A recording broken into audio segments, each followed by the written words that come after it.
సందర్భాల్లో మేము మిమ్మల్ని అడుగుతాం, అమ్మ ఆరోగ్యం ఎలా ఉందమ్మా? బాగానే ఉంటారు కొంతమంది, కానీ బాగాలేదండి అంటారు. వారం అంతా యమా స్పీడ్, ఆదివారం నడు వంగిపోద్ది. అబద్ధం ఎవరితో ఆడుతున్నావు?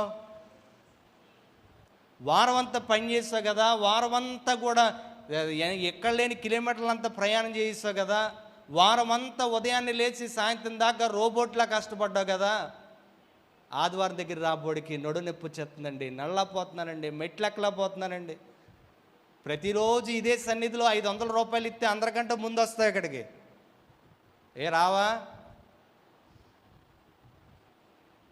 వ్యాపారాలు చేసుకోవడానికి, పనులు చేసుకోవడానికి, అన్నీ చేసుకోవడానికి ఆరోగ్యం బాగుంటుంది.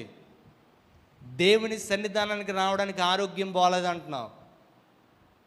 అబద్ధం మాతో ఆడట్లేదు, ఎవరితో ఆడుతున్నావు? దేవునితో ఆడుతున్నావు. హల్లెలూయా.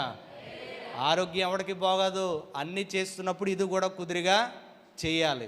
ఇక్కడ అబద్ధం ఆడితే ఆరోగ్యం, నువ్వు అన్న మాటే, నీ ఆరోగ్యం బాగలేదని ఎప్పుడైతే దేవుని దగ్గర అంటావో, అబద్ధం ఆడతావో, ఆ ఆరోగ్యం ఇంకా నీకు జీవితంలో రాదు.